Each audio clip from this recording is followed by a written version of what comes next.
नमस्कार दोस्तों, स्वागत है आपका हमारे चैनल पर। हम भारतीय समाज की डसने वाली दो सबसे बड़ी बीमारियों की कहानी, एक है जातिवाद और दूसरी है सांप्रदायिकता।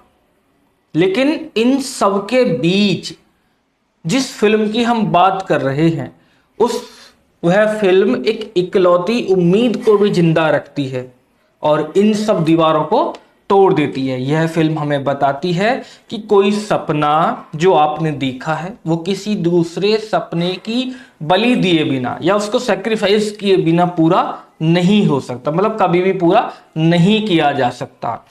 हम बात करते हैं कास्टिज्म्स की और कम्युनलिज्म की। कितना कुछ किया है तुमने हम सबके लिए, अरे नहीं करना था, हम थक गए हैं, हमारा भी मन था तुम्हारी तरह कॉलेज जाने का। ये जो लाइन मैंने कहा, ये टाइटल, ये लाइन है एक मूवी की जिसका नाम है होम बाउंड।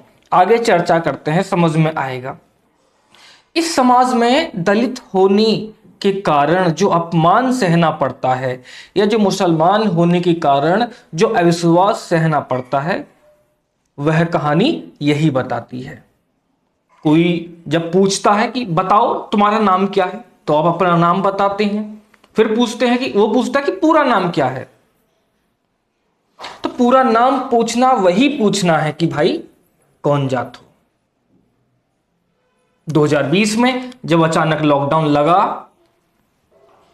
और सिस्टम ने जो लोगों को अनाज छोड़ दिया, करोड़ों मजदूर, देश के गरीब मजदूर जो पैदल सड़कों पर किलोमीटर, कई सौ किलोमीटर यात्रा करने पर विवश हुए, उनके पास ना तो खाना था, ना पीने योग्य कोई पानी जैसी व्यवस्था, और सिस्टम ने उनको बाकायदा अपराधी की तरह ट्रीट किया।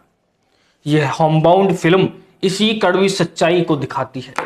इतिहास में, तारीखों में ऐसे वक्त भी आते हैं जब कोई देश, कोई राष्ट्र केवल दंगों से या तख्ता पलट से नहीं गिरता है, बल्कि वो धीरे धीरे ढहता है, धीरे धीरे गिरता है।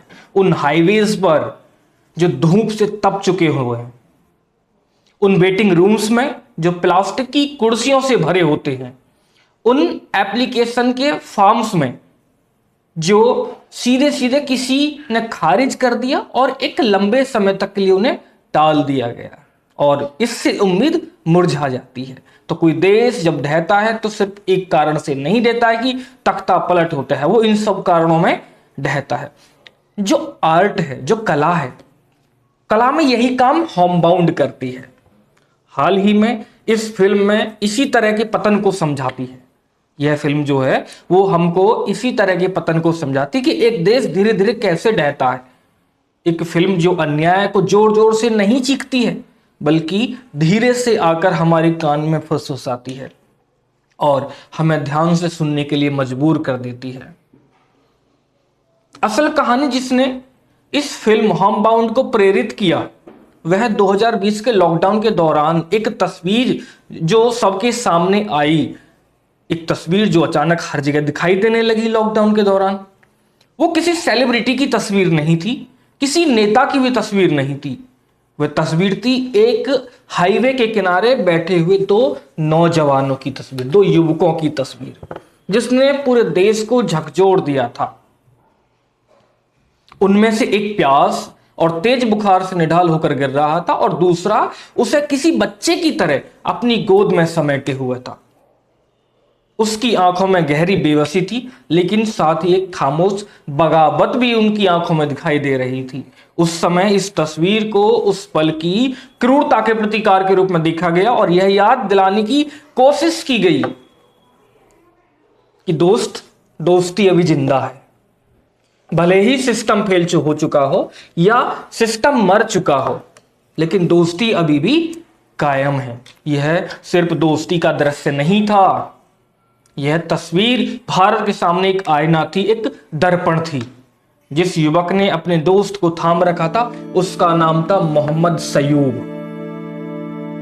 और जिसे सहारा दिया जा रहा था उसका नाम था अमृत कुमार, एक मुसलमान और एक दलित। उत्तर प्रदेश के बस्ती जिले के देवरी गांव से आए दो दोस्त जो बस एक सम्मानजनक जिंदगी का सपना देखने की हिम्मत कर बैठे थे। उसी को 5 साल बाद नीरज धायवान ने एक इमोशनल टेक्सचर देते हुए, या कह सकते हैं कि एक हिस्ट्री का टेक्सचर देते हुए प्रेजेंट किया।